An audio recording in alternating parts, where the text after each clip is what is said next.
जय शिव गोरक्ष।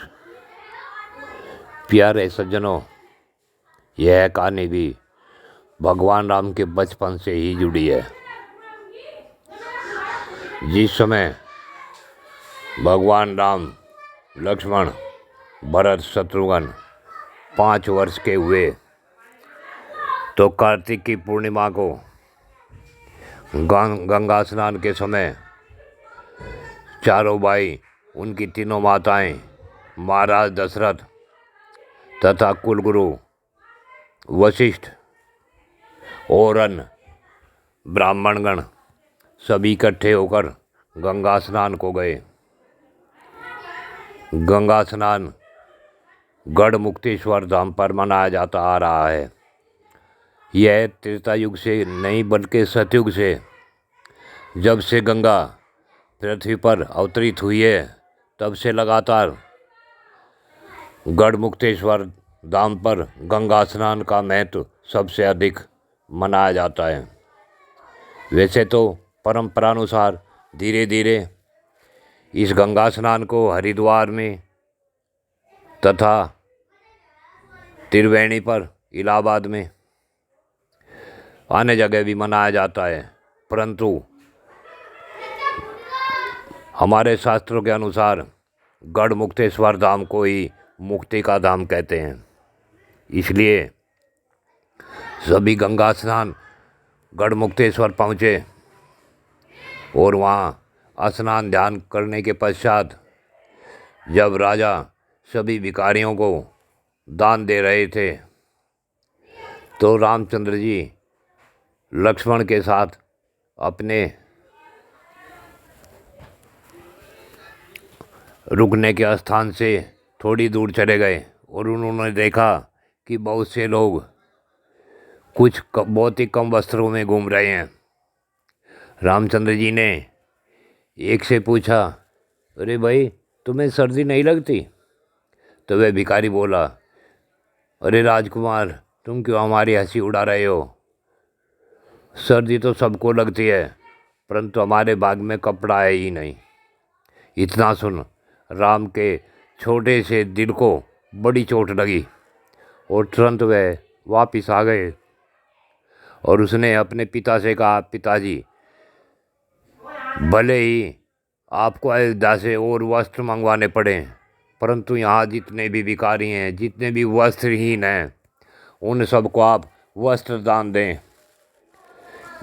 यह तो बहुत ही अन्याय हो रहा है कि हमारे राज्य में वस्त्रहीन लोग दुखी हैं।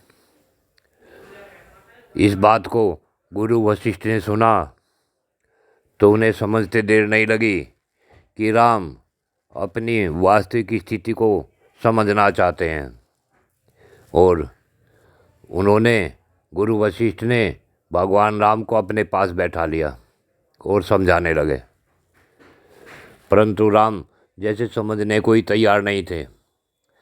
जब सभी अयोध्या वापिस आ गए तो रामचंद्र जी ने अपने आप को एक कमरे में बंद कर लिया और सारे वस्त्र उतार कर फेंक दिए। वे अपने ध्यान में बैठ गए, प्रभु भक्ति में। काफ़ी समय के पश्चात जब लक्ष्मण, भरत और शत्रुघ्न भैया को ढूंढ रहे थे, उन्हें राम नहीं मिले, तो उन्होंने अपनी माताओं से पूछा कि माता, भैया कहाँ गए, राम कहाँ हैं? राम की ढूंढ पड़ी तो राम को ढूंढते ढूंढते जब चारों तरफ को ढूंढ लिया, नहीं मिले, तो एक कमरे का दरवाज़ा बंद था। वहाँ आकर दरबार में उस दरवाजे को खुलवाया गया, परंतु राम ने दरवाज़ा नहीं खोला। उसके बाद माताएं आई, उन्होंने दरवाज़ा खटखटाया, परंतु राम ने दरवाज़ा नहीं खोला। फिर राजा दशरथ आए, राम ने दरवाज़ा नहीं खोला। उसके पश्चात गुरु वशिष्ठ आए और आकर बोले कि बेटे दरवाज़ा खोलो, परंतु राम दरवाज़ा खोलने को तैयार ही नहीं थे। जब गुरु वशिष्ठ ने कहा कि पुत्र दरवाज़ा खोलो, तुम्हारी समस्या का समाधान तभी होगा, गुरु के कहने पर भगवान राम ने दरवाज़ा खोला और नग्न अवस्था में देखकर गुरु बोले कि पुत्र, यह तुमने क्या किया? तुमने वस्त्र क्यों उतार दिए?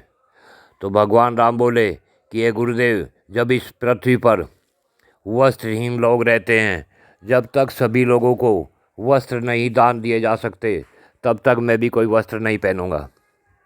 राम के दिल को लगी हुई चोट गुरु वशिष्ठ समझ गए और उन्होंने राम को समझाना शुरू किया। समझाते समझाते काफ़ी समय बीत गया।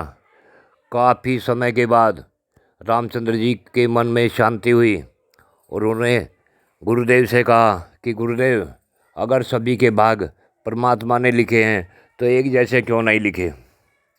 तो गुरु बोले कि बेटे, परमात्मा ने सभी के भाग उनके कर्मों के अनुसार लिखे हैं। किसी को गरीब बनाया है तो किसी को अमीर, किसी को धनहीन पैदा किया है, किसी को धनवान। यह सब उनके कर्मों के अनुसार उन्हें फल दिया जाता है। इसलिए तुम वस्त्र पहनो।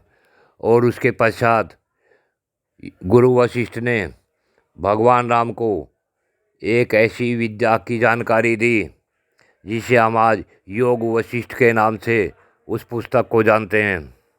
प्रिय श्रोताओं, गुरु वशिष्ठ के द्वारा दिया हुआ ज्ञान आज योग वशिष्ठ के नाम से पुस्तक में वर्णित है।